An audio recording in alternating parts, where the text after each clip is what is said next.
Excellences, Mesdames et Messieurs, en ce 70e anniversaire de la création des Nations Unies, l'année 2015 passera à la postérité comme l'année des grands rendez-vous de l'humanité, comme l'année des grands engagements, comme l'année de tous les espoirs.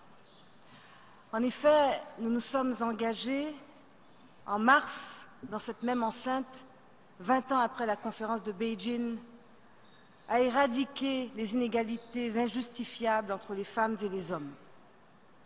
Nous nous sommes engagés en mai, à Incheon, à assurer une éducation équitable et de qualité et un apprentissage tout au long de la vie pour toutes et pour tous. Nous nous sommes engagés en juillet à Addis Abeba à revitaliser le partenariat mondial et à mobiliser les financements et les investissements nécessaires pour le développement.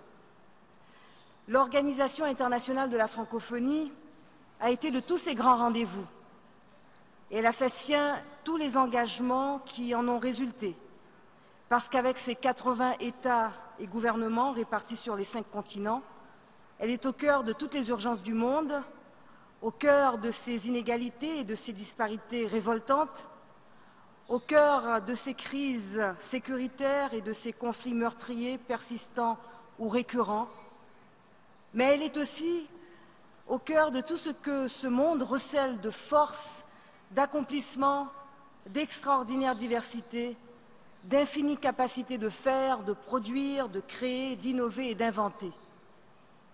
Alors oui, l'Organisation internationale de la francophonie s'engage résolument aujourd'hui en faveur de ce programme ambitieux de développement pour l'année 2015.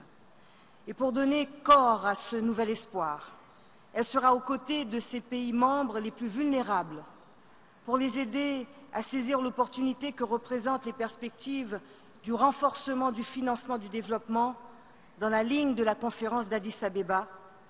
Elle sera là pour les accompagner aussi dans l'élaboration de stratégies nationales de développement durable, exercice parfois complexe. Alors oui, l'Organisation internationale de la francophonie restera mobilisée jusqu'au bout pour qu'un accord ambitieux et durable soit atteint dans quelques semaines à Paris. Les actions que nous avons menées avec l'Institut de la francophonie pour le développement durable, afin de renforcer les capacités des équipes de négociation des pays les plus vulnérables, en particulier en Afrique, vont dans ce sens. Notre action pour assurer la réalité du multilinguisme dans ces négociations permettra par ailleurs que la voix de chacun soit réellement entendue et prise en compte, parce que le sort de tous les pays de la planète est en jeu. C'est une question de démocratie internationale, c'est un principe que nous défendons de toute notre énergie. Parce que tous ces engagements, l'Organisation internationale de la francophonie souscrit avec le sentiment aigu de notre interdépendance. Il n'y a plus de défis locaux, de tragédies locales, de menaces locales. Nous devons donc répondre à cette mondialisation des problèmes par une mondialisation des décisions et des solutions, une mondialisation de la solidarité et des partenariats. Les États ont leurs responsabilités propres dans la réalisation de ces objectifs et ils doivent être bien conscients qu'ils auront de plus en plus de comptes à rendre à leurs citoyens, à la société civile, à la jeunesse toujours plus mobilisée. Et c'est tant mieux. Mais notre responsabilité est aussi collective.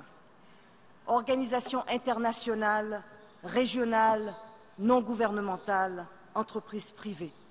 Toutes les énergies, tous les savoir-faire, toutes les expertises, tous les moyens financiers, et ils sont importants, doivent concourir vers des stratégies communes, avec pour seul bénéfice attendu et déclaré la réalisation du bien commun.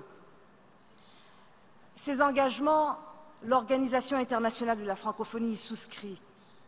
Elle y souscrit aussi avec le sentiment aigu qu'il y a urgence, que le temps presse. Mesdames et Messieurs, ce serait une très grave erreur de penser que nous avons 15 ans pour réussir. Parce qu'aux objectifs que nous nous sommes fixés en cette année 2015 s'ajoutent chaque jour les conséquences de l'inaction, de l'égoïsme, de l'indifférence ou de l'irresponsabilité de ces dernières années. Oui, aux objectifs que nous nous sommes fixés s'ajoutent aujourd'hui les conséquences de ces conflits que nous avons laissés métastaser, après les avoir parfois déclenchés, et qui se comptent aujourd'hui en centaines de milliers de réfugiés, qui se comptent aujourd'hui en kilomètres gagnés chaque jour dans le sang par des mouvements terroristes en quête de territoire. Oui, aux objectifs que nous nous sommes fixés s'ajoutent les conséquences de cette pauvreté sur laquelle nous avons trop longtemps fermé les yeux et qui se compte aujourd'hui en centaines de milliers de migrants. Alors, il y a urgence, le temps presse, il faut poser des gestes concrets, tout de suite, maintenant. Ne nous contentons pas de gérer ces conséquences au coup par coup. Agissons résolument sur les causes. Et c'est le choix que fait l'Organisation internationale de la francophonie. Nous voulons aller plus vite, plus loin, par-delà nos actions en matière d'éducation et de formation, en matière de paix, de démocratie et de droits de l'homme. Nous nous sommes dotés d'une stratégie économique qui met l'accent, dans l'esprit du programme de l'après 2015, sur la croissance économique et sur l'emploi, en particulier des femmes et des jeunes. Ces femmes dont l'apport est inestimable, incontournable quand on parle de développement et de prospérité. Ces jeunes qui, en 2030, constitueront plus de la moitié de la population dans nombre de pays et qui sont si avides d'entreprendre et de réussir. Ces jeunes qui ne demandent qu'à retrouver l'espoir et la confiance. Eh bien, c'est pour ces jeunes et pour ces femmes que nous lançons en Afrique un programme d'incubateurs d'entreprises dans des filières créatrices d'emplois et à vocation régionale.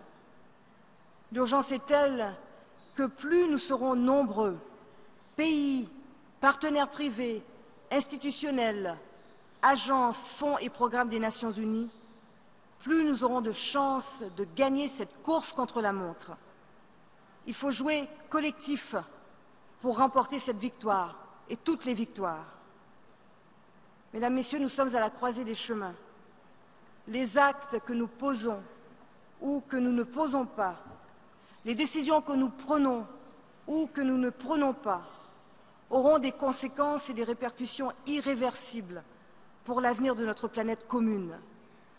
Alors montrons que nous donnons vraiment un sens aux mots chargés de compassion et d'humanisme que nous prononçons, aux résolutions ambitieuses que nous adoptons dans l'allégresse avec le sentiment du devoir accompli.